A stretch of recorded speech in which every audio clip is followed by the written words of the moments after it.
Now, do you guys know Alexandra Burke? Yes. Hallelujah. Sing it, girl.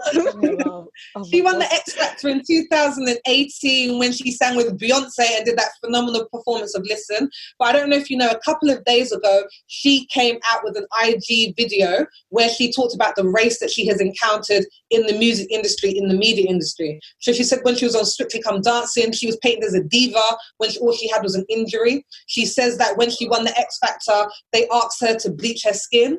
They asked her to not have their hair in braids or not to have an afro because white people need to be comfortable with you, so you can't do that anymore. And they said to her, you need to smile more on your Instagram because you're looking aggressive.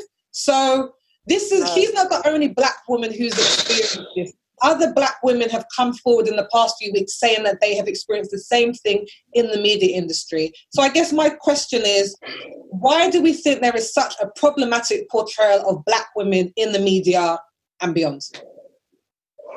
Guys, you guys are just upset about what I'm saying. So I'm upset, bro. I didn't realise it was to that extent. Yeah. Do you know what? Do you know what? Right. What I'm going to say now is probably going to sound like verbal diarrhea, right? But as I just sit and think, what is the problem? Like, the only thing it can be down to is an inferiority complex and fear. Because if you're actively telling someone to not be who they are so that someone else can feel comfortable, and this person doesn't have four eyes and, no, but you know what I mean? This person isn't a dragon, but yet you're saying that how they naturally look will make somebody else uncomfortable. Mm-hmm. The only reason why that person will be uncomfortable is because they have some kind of inferiority complex.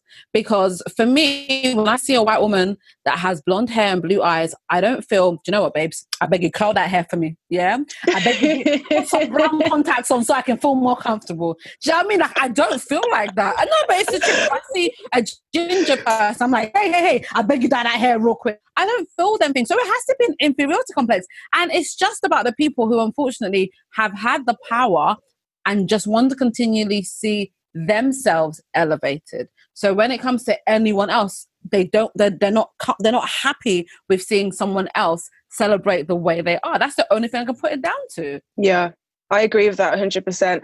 I think it's really upsetting because Black women, and specifically obviously talking about Black women in media, but in general, to be honest, like, we are expected to have this happy to be here attitude.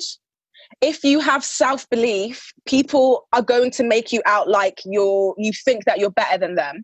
But it's only because those people already subconsciously believe that you were beneath them to begin with. You're allowed to be intelligent, but if you seem like you're smarter than your white counterparts, that intelligence then becomes threatening. Like, you are allowed to be talented, but you cannot be center stage.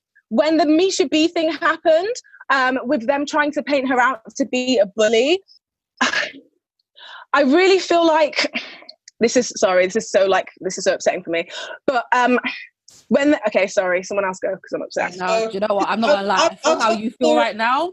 Sophie, please go ahead too. I'll tell the story a bit, my love, and then you come back in, okay? So Misha B was also on the X Factor. She was on the show when Little Mix won. And there was this thing where she was set upon, the video is still on YouTube, by Talisa and Louis, where they spoke to her and were just like, we feel like you're overconfident. Or, we've heard that, you're making comments, you need to be a bit nicer because we've heard that you're quite mean to the other girls. So you need to work on that. And she came out with a video, I think this week, saying that this was all kind of drummed up. She was like, I never said that. The producers were kind of saying things to different people so that this narrative could be, she said, I felt like a narrative was being made that I'm the mean, aggressive, angry Black woman, which is something that we've all heard. And Luanda, it's really upsetting. Very emotional. To see our sisters, to see our friends, to be reduced to a very few attributes. You're angry, you're bossy, you're strict. I'm just like, we're so much more than that, and we're not even that most of the time. So not at all. Where does that even come from? You know what? I'm gonna lighten the mood real quick, right? This is one of the reasons why I love Beyonce so much. What did B do? Tell us, Linda. You know what? It's not even what she did. It's just who she is. And I think, from the days of Destiny's Child, now I know there's been controversies about her skin being lightened and her facial features and the questions of, why isn't Kelly as celebrated as Beyonce? But the one thing I will say of Beyonce is that she's always been unapologetically a Black woman. Regardless of what kind of music she's making, which award show she's at, she's always been unapologetically Black.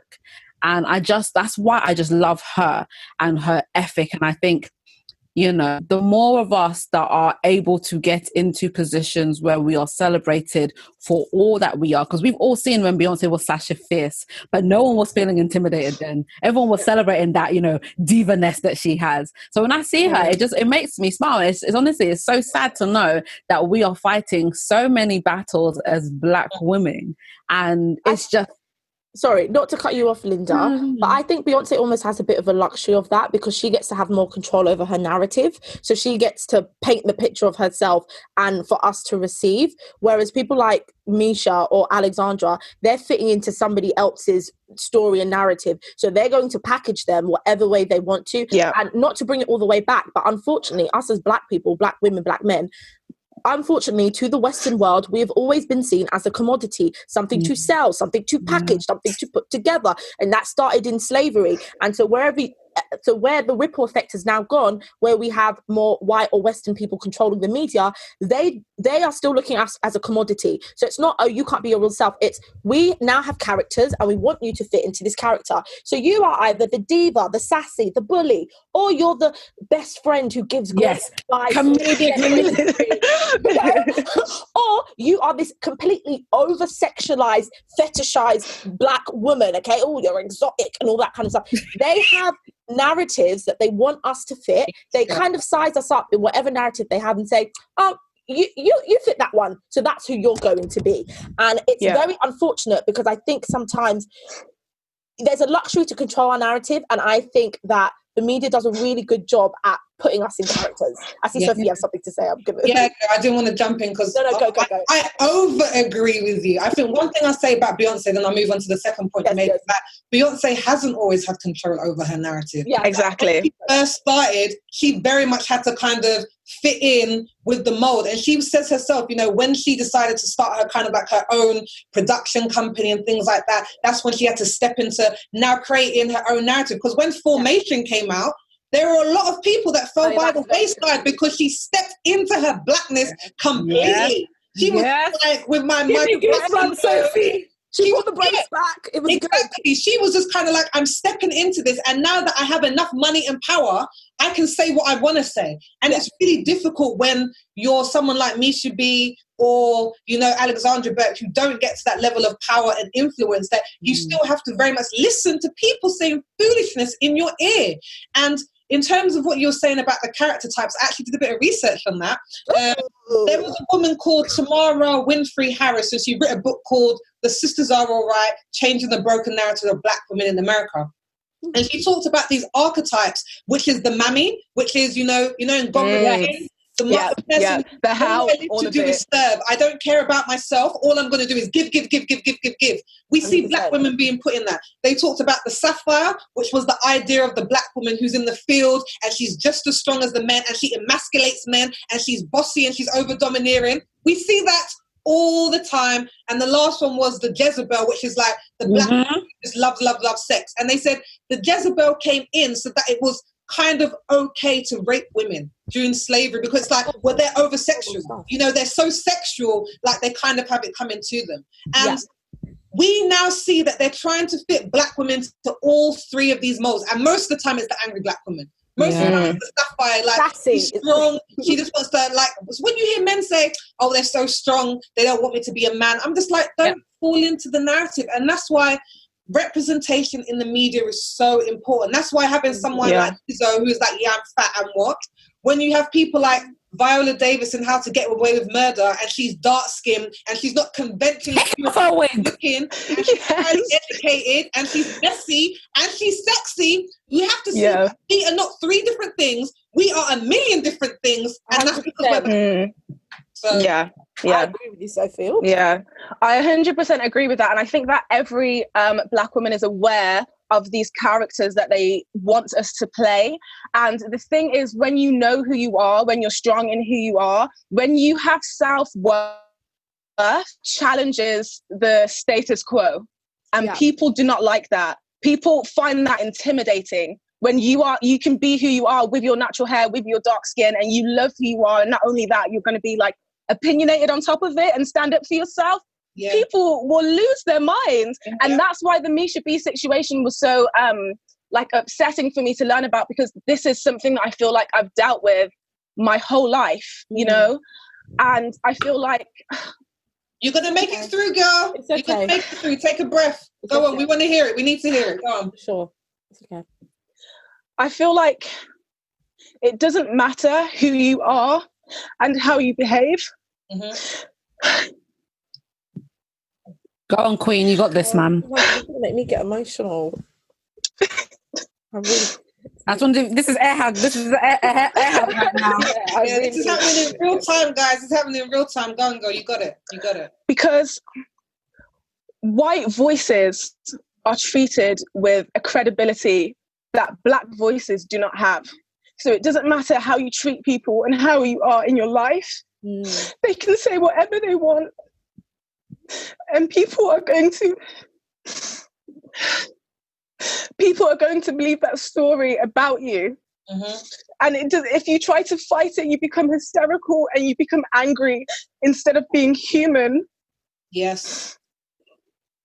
And it happens to me all the time.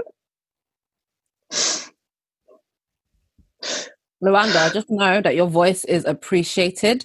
Your voice is cherished. Yes. Yeah, we need you. This society, this program, this world, we need you. Without voices like yours, this BS will continue happening. So don't ever silence yourself, because it's not you, it's them. So keep being you. God, when am I going to see that Afro again? You know what? That's why spaces like this are necessary. I know that's why we're also grateful to be able to have this platform to show just how varied we all are. Like you said, society would say we're all women who are Black or have Black in us, therefore we're all pretty much the same. I'm like, no, we vary. We have different opinions. We don't agree with each other. And we're just like, people try to dehumanize us. All the time. And act like, we don't have the same range of feelings and opportunities and everything, but we do. And I'm just so grateful to have you girls on here. 100%. I'm so grateful that people can see just how diverse we are. Just how diverse we are. 100%. And Luanda, I empathize with you so much because I'm just not even thinking about media, but I'm just thinking about when I've been in previous workplaces, and if people have thought that I am overconfident because I don't feel like, just as a random example, but we used to watch Love Island in our breaks at lunch. Yes. And lots of the women would sit there and be like, oh my gosh, I wish I looked like her, I wish I had a body, I wish I had her hair, blah blah blah. And I'm sitting there like, I don't wish a damn thing. I like the way that I look. And it would upset people that I liked the way that I looked, and I wasn't saying, oh my God, I need to lose this weight. Oh my God, I need to because I wouldn't talk down about myself. It upset people. And people were like, oh, well, you really believe in yourself, don't you? Oh, yes, I do. Yes, I can believe in myself.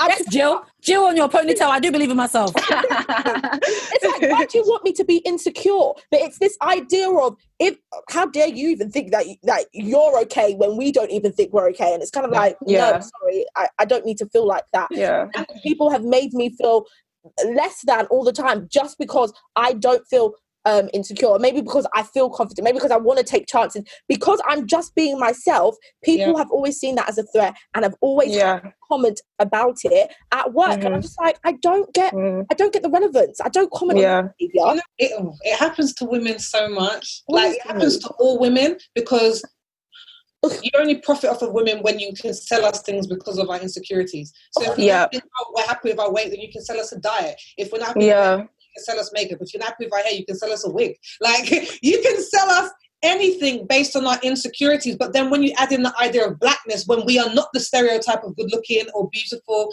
we seem to have a little bit more weight. Our features are broader, our hair is curlier, it's big. And then you have this second layer that they try to say, curvaceous, yes girl. They try to say that we're not enough, but we are enough. Just the fact that we are here and we are born, we are enough. Like, that's all it takes. To be a human being means that you are enough, and we have to really remind ourselves of this when the world doesn't, because sometimes its voice is so loud. And this is why I feel like it's so important for me to be so strong in my spirituality, because I, like, no matter how many times this happens to me, and it happens, like I said, all the time, continuously throughout my whole life, and I just have new, fresh experiences with different people doing the same things to me in whatever environment I'm in. And it's always baffling to me to see how wounded people are just from me existing and like loving myself and loving who I am and being confident and being outspoken and wearing my hair natural. People are confused, like, why aren't you straightening your hair? Why aren't you doing this? Like, that's why when you said the thing about X Factor saying to Alexandra Burke, oh, you need to have lighter skin, like, you don't understand how damaging these things are psychologically to every person who doesn't fit the 10 out of 10, whatever you want to be. You know what I mean?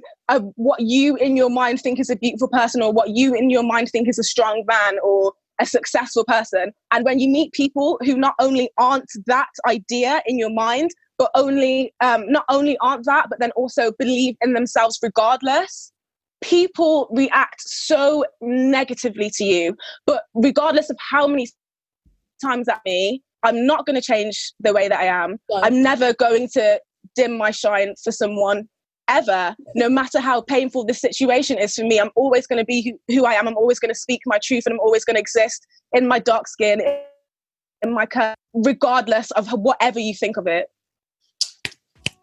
We love you, girl. Well, thank you so much, Luanda, for even sharing that. Honestly, it's such a personal testimony. I think it moved all of us, and thanks to all the lovely ladies.